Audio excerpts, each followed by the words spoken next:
All right, what's going on, everybody? Got some news to talk about. A couple of stories that have popped up that I think are worth looking at. The big thing that just came out today, Netflix cancels Marvel's Iron Fist.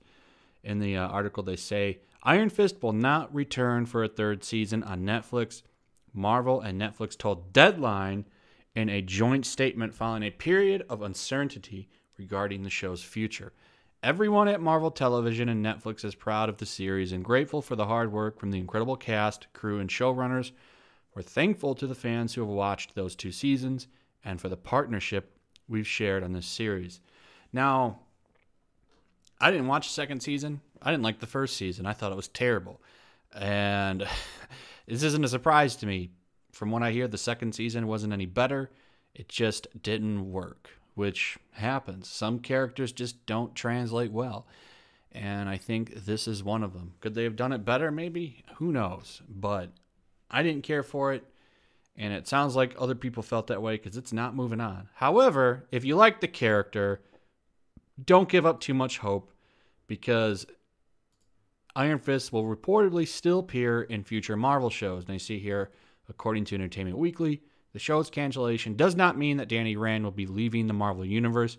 Instead, he'll appear in future shows. The exact nature of those shows and whether they're the much-desired Daughters of the Dragon or Heroes for Hire spin-offs remains unknown.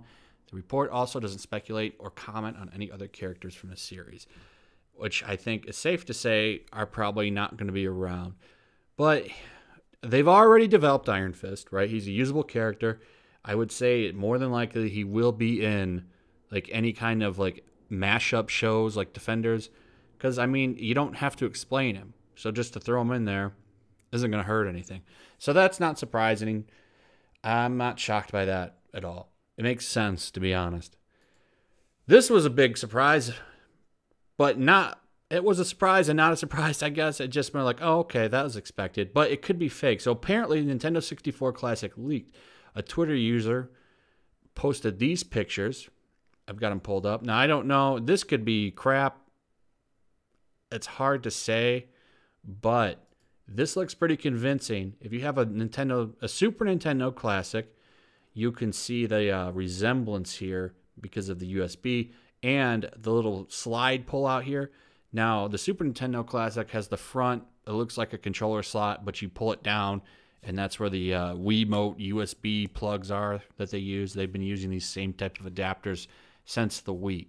So, I mean, we all knew this was coming. What I want to know is, is this going to come with 4 controllers, or is it going to come with 1 and you have to buy 3, or is it going to come with 2 and then they're going to sell 2 other ones? That's a question that I would like to know because part of the appeal to the system was the 4 controllers. I don't know how hyped I am on this one. I don't have as fond memories of this console as I did with the Super Nintendo. But I would probably get it because I like Nintendo. It depends on what games they put on it. There were a lot of fun games on the Nintendo 64, so we'll see. And most of the games were all first party, so there's really no reason that they can't load this game up with games they own. However, knowing that they own the rights to Donkey Kong Country 2 and 3, and they didn't include those with the Super Nintendo Classic makes me worry. Because if you remember, on the Super Nintendo Classic, we only got Donkey Kong Country 1, which is really upsetting because Donkey Kong Country 2, in my opinion, is the better game. That's the one that I spent the most time with. And there was no reason they couldn't have included that game, considering that they own the rights to it. So it was a little disturbing to me, but, you know, what are you going to do? Chuck Wendig fired from Marvel's Shadow of Vader over social media presence. This guy said a lot of really nasty things and lost his job for it. If you're interested, there is a video on that.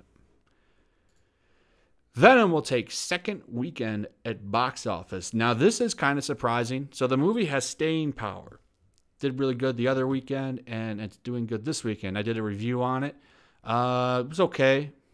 I had a good time during it. I wouldn't say it was my most favoritist comic book movie. It was okay.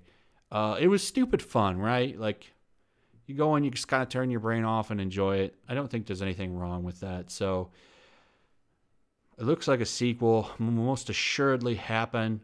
I don't know. I think I think next week Halloween drops. I could be wrong. And if it does, then that might hurt it. We'll see. But it looks like it's going to continue to keep rolling along. If you like Alias, there's a reboot in the works. I don't know if it's going to have Jennifer Garner in it or not. I guess maybe in some capacity. Maybe she's training somebody. I never really watched Alias, but it seems like, you know, somebody might be interested in that. So there you go. Avengers 4 toy description hints at greater threat than Thanos. So apparently there's some toy images that got released, and according to the text on the back of the package, it reads, the Asgardian Thor wields the mighty Stormbreaker in the battle against new foes. Rocket teams up with a new crew to guard the galaxy from an even greater threat. Although vague, that description indicates not only additional villains, but ones perhaps greater than the Mad Titan. Considering that, with the Infinity Gauntlet, he possessed the power to wipe out half of the life of the universe, that's certainly saying something. So that's interesting. What could they be throwing into what wrench could they be throwing in as far as villains for this? Let me know in the comments what you think, who this could be. I found this kind of like an interesting drop because, I mean, Thanos has clearly been set up as the biggest bad dude to fight. So what else is there right now? That'd be kind of like throwing a monkey wrench in there, like I said. I don't know. We'll see, I guess. I mean, my hopes for this movie have been falling drastically since they announced Captain Marvel was going to be the top dog to defeat everybody. I think that's a dumb, horrible idea, but whatever.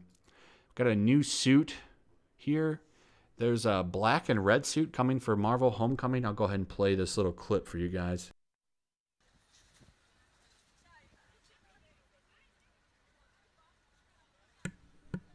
So you can see there was a, that's the girl who plays MJ, and Spider-Man's got a black and red suit on, which is interesting. They've changed it, so I don't know where that inspiration comes from. It's not fully black, it's just partially black.